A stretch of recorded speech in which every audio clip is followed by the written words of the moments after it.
మక్కబీయులు రెండవ గ్రంథము 11వ అధ్యాయము. లీసియాసు మొదటి దండయాత్ర.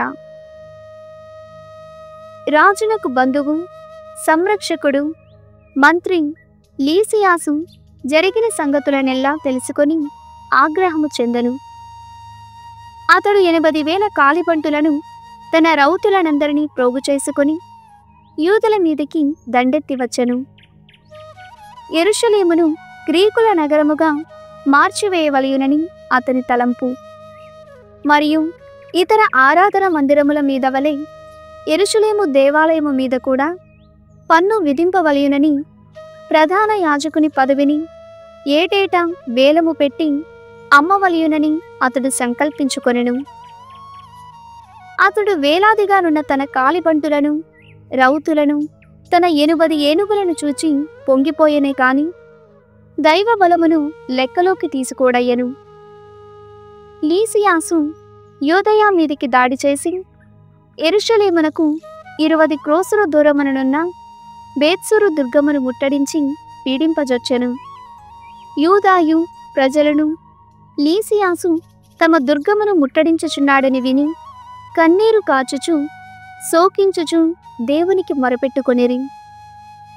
దేవదూతను పంపి ఇశ్రాయేలీయులను కాపాడుమని ప్రభువును వేడుకొనిరి. యుద్ధమునకు తలపడి ఆయుధములను చేపట్టిన వారిలో యూదా మొదటివాడు. అతడు తన వలనే తన అనుచరులను ప్రాణములకు కూడా తెగించి యూదుల రక్షణము కొరకు పోరాడగోరెను. కనుక అతడు అనుచరులు ఉత్సాహముతో కదలివచ్చిరి. వారు యెరూషలేము దాటి కొంచెము దూరము వెళ్ళిరో లేదో ధవల వస్త్రములు తాల్చి సువర్ణాయుధములు జలిపించు ఆశ్వీకుడొకడు వారికి ముందుగా పోవుచున్నట్లు కనిపించెను. యూదా సైనికులు ప్రభువు తమపై కరుణ చూపినందుకుగాను అతనిని స్తుతించిరి. ప్రభువు వారికి ధైర్యమును ప్రసాదించెను. కనుక వారు ఒక్క నరులనే కాక భయంకర క్రూర మృగములను, ఇనుప గోడలను కూడా పడగొట్టుటకు సమర్థులైరి. వారు బారులు తీరి ముందునకు నడిచిరి. ప్రభువు కరుణతో పంపిన దివ్య పురుషుడును వారితో వెళ్ళెను.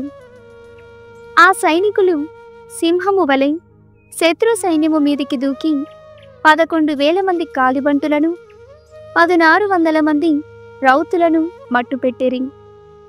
శత్రు సైన్యమున మిగిలిన వారు కాలికి బుద్ధి చెప్పిరి. పారిపోయిన వారికెల్లరికి గాయములు తగిలెను. వారు ఆయుధములను కూడా కోల్పోయిరి.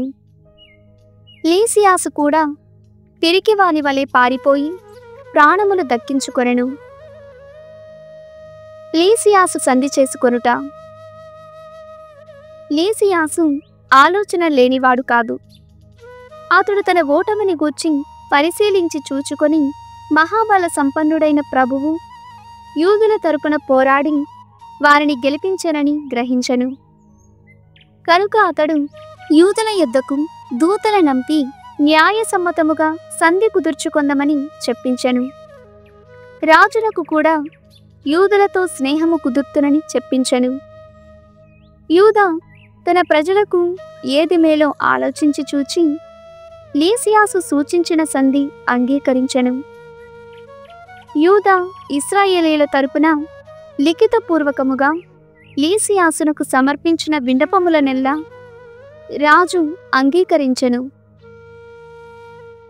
లీసియాసు జాబు. లీసియాసు యూదులకు వ్రాసిన జాబు ఇది. లీసియాసు యూదులకు శుభము పలికి వ్రాయునది. మీ ప్రతినిధులైన యోహాను, అబ్షాలోము మీరు పంపిన లేఖను నాకందించిరి. ఆ లేఖలోని విన్నపములను అంగీకరింపుమని వారు నన్ను కోరిరి. మీ విన్నపములలో రాజు స్వయముగా చూడవలసిన అంశములను అతని పరిశీలనమునకు పంపితిని. నాకు అధికారమున్నంత వరకు నేను అనుమతింపగలిగిన వారిని అనుమతించితిని. మీరు మా ప్రభుత్వము నెడల విశ్వాసపాత్రులుగా మెలుగుదురేని మీ మేలునకు గాను భవిష్యత్తులో నేను చేయవలసినదెల్లా చేయుదును. మీ ప్రతినిధులు నా ప్రతినిధులు కూడా మిమ్ము కలుసుకొని ఆయా విషయములను మీతో చర్చించినట్లు ఏర్పాటు చేసితిని. మీకు మేలు కలుగునుగాక. 148వ ఏడు డియోస్కోరింథియసు నెల 24వ తేదీ. రాజు వ్రాసిన జాబు ఇది. అంతియోకసు రాజు తన సోదరుడు లీసియాసుకు శుభములు పలికి వ్రాయునది. మా తండ్రి మరణించి దేవతలలో కలిసిపోయెను. ఇక మీదట నా రాజ్యములోని ప్రజలెల్లరూ వారి వారి ఆచార వ్యవహారముల ప్రకారము జీవింపవచ్చును. యూదులు మా తండ్రి కోరినట్లుగా గ్రీకుల ఆచారములను పాటించుటకు ఇష్టపడుటలేదని, తమ సాంప్రదాయముల ప్రకారము తాము జీవింపగోరుచున్నారని నేను తెలుసుకొంటిని. ఇంకను వారు తమ చట్టముల ప్రకారము తాము జీవించుటకు అనుమతినిమ్మని నన్ను వేడుకొనిరి. నా రాజ్యములోని ఇతర జాతుల వలె ఈ యూదులు ఎట్టి పీడనమునకును గురికాక నిశ్చింతగా జీవింపవలయునని నా కోరిక. కనుక నా శాసనమిది. ఇక మీదట యూదుల దేవాలయమును వారికి అప్పగింపవలయును. వారు తమ పూర్వుల సాంప్రదాయముల ప్రకారము జీవింపవచ్చును. నీవు నా నిర్ణయమును వారికి తెలియజేయుము. అప్పుడు వారు నా పరిపాలనా విధానమును అర్థము చేసుకొందురు. శాంతి సమాధానములతో మెలుగుచు తమ కార్యములను తాము చూచుకొందురు. రాజు యూదులకు వ్రాసిన జాబు ఇది. అంతియోకసు రాజు యూదుల మహాసభకును వారి పౌరులకును శుభములు పలికి వ్రాయునది. నీ కార్యములన్నీయు జయప్రదముగా జరిగిపోవుచున్నవని తలంతును. నా మటుకు నేను క్షేమముగానే ఉన్నాను. ప్రస్తుతము మీరు మీ ఇండ్లకు వెడలిపోయి మీ పనులను చూచుకోగోరుచున్నారని మెనలాసు నాకు ఎరిగించెను. కనుక మీలో శాంతికసు నెల 30వ తేదీకి ముందుగా ఇల్లు చేరుకుని వారెల్లరూ ఎట్టి భయమునకును గురికానెక్కరలేదు. యూదులైన మీరు పూర్వము వలనే మీ భోజన నియమములను ఆచార నియమములను పాటింపవచ్చును. తెలియక చేసిన నేరమునకు ఏ యూదుడును శిక్ష అనుభవింపనక్కరలేదు. మీ భయములనెల్లా తొలగించుటకుగాను నేను మెనలాసును మీ చెంతకు పంపుచున్నాను. మీకు శుభము కలుగునుగాక. 148వ ఏడు శాంతికసు మాసము 15వ తేదీ. రోమను పౌరుల జాబు.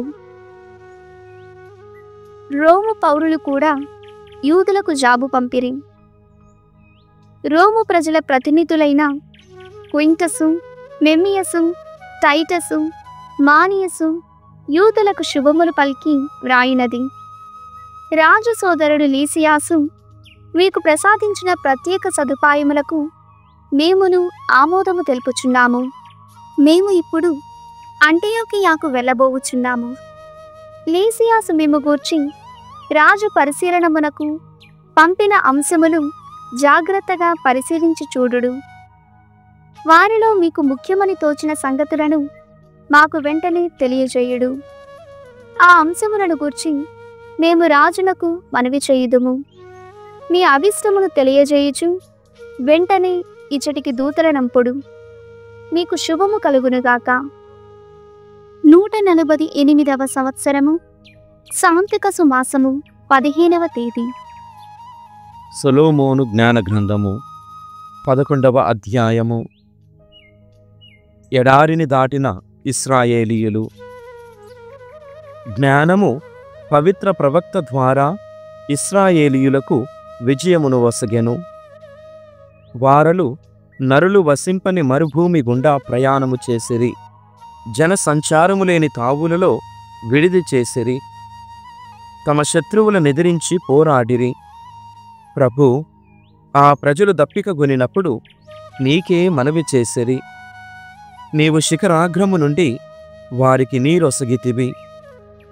కఠిన శిల నుండి వెలువడిన నీటి వలన వారికి దప్పిక తీరెను. ఇశ్రాయేలు శత్రువులకేది శిక్షకు కారణమయ్యనో అదియే ఇశ్రాయేలీలకు ఆపదలలో రక్షణ కారణమయ్యెను. ఆ శత్రువులు ఇశ్రాయేలీయుల బిడ్డలను వధించిరి. కనుక నీవు పొంగిపారు వారి నదీ జలములను కదిలించి అవి రక్తముతో కలుషితమగునట్లు చేసితివి. ఎడారిలో నీ ప్రజలకు కలిగిన దప్పిక ద్వారా నీవు శత్రువులను దాహము ద్వారా ఎట్లు శిక్షించితివో వారు గ్రహించినట్లు చేసితివి. తలవని తలంపుగా నీ ప్రజలకు నీళ్లు సమృద్ధిగా వసగితివి. నీవు నీ ప్రజలను పరీక్షలకు గురి చేసితివి. అవి నీ కరుణను ప్రదర్శించు దండనములు మాత్రమే. కాని నీవు కోపించినప్పుడు శత్రువులను క్రూరముగా శిక్షింతువని ఆ పరీక్షల ద్వారానే ఇశ్రాయేలీయులు గ్రహించిరి. నీవు నీ ప్రజలను తండ్రివలే పరీక్షించి హెచ్చరించితివి. కాని శత్రువులను కఠినుడైన రాజు వలె పరిశీలించి శిక్షించితివి. ఆ శత్రువులు తాము నీ ప్రజలకు దగ్గరగా ఉన్నను దూరముగా ఉన్నను ఘోర శ్రమలను అనుభవించిరి. వారి యాతనలు రెట్టింపయ్యెను. వారు తమకు కలిగిన కష్టములను జ్ఞప్తికి తెచ్చుకొని అంగలార్చిరి. తమ శిక్ష వలన ఇశ్రాయేలీయులకు ఆనందము కలిగెనని గ్రహించి అది ఎల్లా ప్రభువు వలన జరిగెనని అర్థము చేసుకొనిరి. పూర్వము వారెవరిని నిరాకరించి బయటికి గెంటివేసిరో, ఎవరిని ఎగతాళి చేసిరో అట్టివారిని గాంచి ఇప్పుడు ఆశ్చర్యపడిరి. అవును, దుష్టుల దప్పిక పుణ్యపురుషుల దప్పిక వంటిది కాదు. ప్రభువు ఐగుప్తీయుల పట్ల ఓర్పు చూపుట.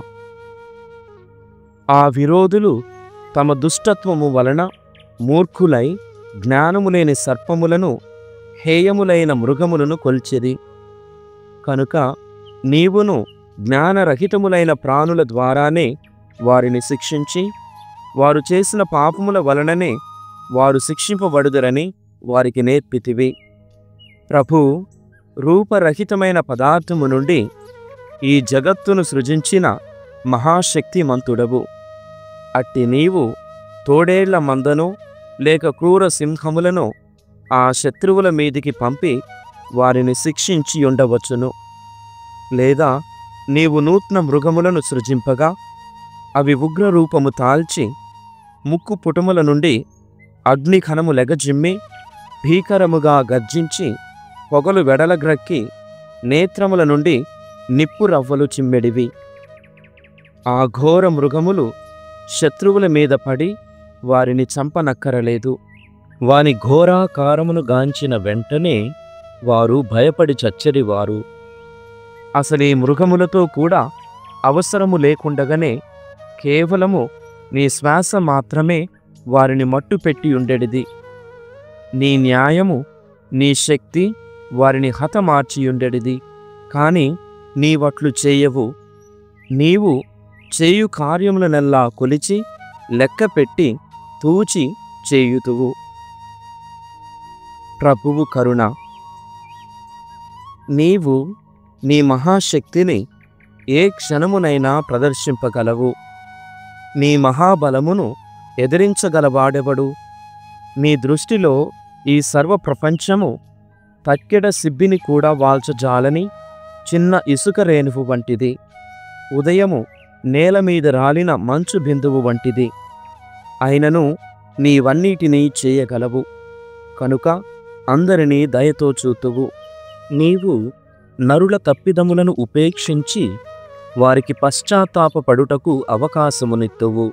ఉనికిలోనున్న వానినెల్లా నీవు ప్రేమింతువు. నీవు కలిగించిన వానిని వేనిని నీవు అసహ్యించుకొనవు. అసహ్యించుకొను వాడవైనచో వానిని పుట్టించియే ఉండవు. నీవు సృజింపనదే ఏ ప్రాణి ఉనికిలో ఉండగలదు? నీవు అంగీకరింపనిదే ఏ జీవి మనగలదు? అన్ని ప్రాణులు నీవే. కనుక నీవు ప్రతి ప్రాణిని కృపతో చూతువు. ప్రభూ, నీవు బ్రతికియున్న ప్రాణులన్నిటినీ ప్రేమింతువు. 12వ అధ్యాయము. నాశము లేని నీ ఆత్మము ప్రతి ప్రాణిలోనూ నెలకొనియున్నది. కనుక నీకు ద్రోహము చేసిన వారిని నీవు మెల్లమెల్లగా చక్కదిద్దుదువు. వారిని హెచ్చరించి వారు తమ తప్పిదములను తాము గ్రహించున్నట్లు చేయుదువు. కావున వారు పాపమును విడనాడి నిన్ను ఆశ్రయింతురు. కనానీయుల పట్ల ఓర్పు.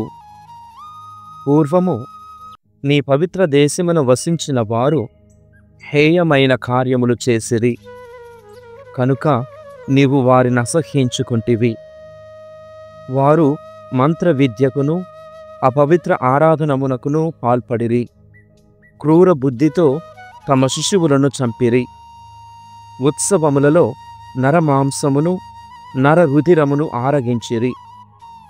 రహస్యారాధనములు జరుపుటకు ఉపదేశమును బడసి ఆ ఆరాధనములలో నిస్సహాయులైన తమ బిడ్డలనే బలి ఇచ్చిరి. నీవు మా పితరుల ద్వారా వారిని నాశము చేయనించితివి. అప్పుడు దేశములన్నిటిలోనూ పవిత్రమైన ఈ దేశము నీ ప్రజలకు అనువైన నివాస స్థలమగునని భావించితివి. కాని ఆ ప్రజలను నరులే కనుక నీవు వారి పట్ల కరుణ చూపితివి. నీ సైన్యములకు ముందుగా కందురీగలను పంపి ఆ శత్రు జాతిని నిదానముగా నాశము చేసితివి. నీ అనుమతిపై సజ్జనులు ఆ దుష్టులను యుద్ధమున వధించియుంతురు. లేదా నీవు వన్యమృగములతో కాని కఠినమైన నీ ఆజ్ఞతో కాని వారిని తక్షణమే హతమార్చియుంతువు. కాని నీవా దుష్టులను నిదానముగా శిక్షించి పశ్చాత్తాపపడుటకు వారికి సమయము నొసగితివి. వారు దుష్ట జాతిలో పుట్టిరి కనుక సహజముగానే దుర్మార్గులనియు వారి దుర్బుద్ధులెంత మాత్రమును మారవనియు వారి జాతి శాపగ్రస్తమైనదనియు తెలిసియుండియు నీవు వారిని కరుణించితివి. నీవు ఆ అపరాధులను శిక్షింపకుండా వదిలివేసినది ఇతరులకు భయపడి కాదు, దేవుని ఓర్పునకు కారణము. ఆ దుర్మార్గులను నీవే సృజించితివి. వారిని నాశము చేసినందుకు గాను నిన్నెవడు ప్రశ్నించును? వారిని మట్టు పెట్టినందుకు గాను నీ మీదెవడు తప్పు మోపును? నీవా కార్యమునెందుకు చేసితివని నిన్నడుగువాడెవడు? నీ నిర్ణయమును సవాలు చేయువాడెవడు? అన్ని ప్రాణులను కాపాడునది నీవే, నీవు తప్ప మరొక దైవము లేడు. కనుక నీ తీర్పు న్యాయమైనదే అని నీవెవరికినీ నిరూపింపనక్కరలేదు. నీవా దుర్మార్గులను అన్యాయముగా శిక్షించితివని ఏ రాజును ఏ పాలకుడును నీ మీద నిందమోపజాలడు. నీతిమంతుడవైన నీవు అందరినీ నీతితోనే పరిపాలింతువు. శిక్షార్హుడు కాని వానిని శిక్షించుట నీ ప్రభావమునకు తగదని నీవు భావింతువు. నీ నీతికి నీ బలమే కారణము. నీవందరికీ అధిపతివి కనుక అందరినీ దయతో మనుతువు. నీ శక్తిని సందేహించు వారికి నీ బలమును చూపింతువు. నీ శక్తి తెలిసియు నిన్ను ధిక్కరించు వారిని నీవు దండింతువు. నీవు మహాబలవంతుడవయ్యు కరుణగల న్యాయాధిపతివి. నీవు కోరుకొనిన వెంటనే దండింపగల శక్తి కలవాడవు. అయినను నీవు మమ్ము ఓర్పుతో సహించి ఊరకుందువు. దేవుని సహనము నుండి గుణపాఠము. సజ్జనులు ఇతరులకు దయచూపవలనని ఈ నీ చేయుదముల ద్వారానే నీ ప్రజలకు బోధింతువు. పాపము చేసిన వారికి పశ్చాత్తాపపడుటకు వ్యవధి నొసగెదవను నమ్మకమును కూడా నీ ప్రజలకు కలిగింతువు. నీ ప్రజల శత్రువులను శిక్షించినప్పుడు నీవింత దయను సహనమును చూపితివి. వారు మరణమునకు పాత్రులై ఉన్నను తమ దుష్టగుణమును వదులుకొనుటకు నీవు వారికి అవకాశమునొసగితివి. కాని నీవు నీ సొంత ప్రజలకు మాత్రము కఠినముగా తీర్పు తీర్చితివి. నీవు పూర్వము వారి పితరులతో నిబంధనము చేసుకుని వారికి మేలు చేయుదునని బాస చేసిన వాడవైనను వారి పట్ల కఠినుడువుగానే మెలగతివి. నీవు మమ్ము శిక్షించిన దానికంటే మా విరోధులను 10,000 రెట్లు అదనముగా శిక్షింతువు. కనుక మేమితరులను దండించున్నప్పుడు నీ మంచితనమును గుర్తింపవలెను.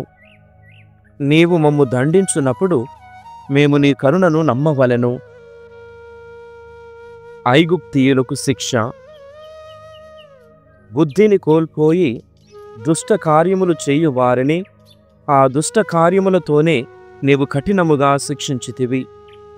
ఆ జనులు సత్య మార్గము నుండి పూర్తిగా వైదొలగి నీచములు హేయములునైన మృగములను దైవములుగా గొల్చిరి. కనుక నీవు వారి మూర్ఖతకు కాను వారిని శిక్షింపగా వారు నిజముగానే మూర్ఖులని రుజువయ్యను. మూర్ఖులను పరిహాసము చేయు ఆ శిక్ష నుండి గుణపాఠము నేర్చుకొనని వారికి దేవుని కఠోర దండనము ప్రాప్తించును. ఆ దుష్టులు ఏ ప్రాణులను దైవములుగా భావించి కొల్చిరో ఆ ప్రాణుల ద్వారానే తమకు శిక్ష ప్రాప్తింపగా నిరుత్సాహపడి తాము పూర్వము ఎవనిని కొల్వ నిరాకరించిరో అతడే నిజమైన దేవుడని గ్రహించిరి. కనుకనే వారికి కటువైన అంతిమ శిక్ష కూడా ప్రాప్తించెను. సామెతల గ్రంథము 25వ అధ్యాయము. నీవు నీ కంటితో ఏ కార్యమునైనా చూచినచో త్వరపడి న్యాయస్థానమున అభియోగము తేవలదు. అచటెవరైనా సాక్షి నిన్ను ప్రతిఘటించినచో నీవేమి చేయుదువు? నీవును నీ పొరుగువాడును కలహించినచో మీ వాదములు మీరు పరిష్కరించుకోవలయునే కాని నీవతని ఇతర రహస్యములు ఒక్కనియరాదు. లేనిచో రహస్యములు దాచలేని వాడవని లోకులు నిన్ను నిందింతురు.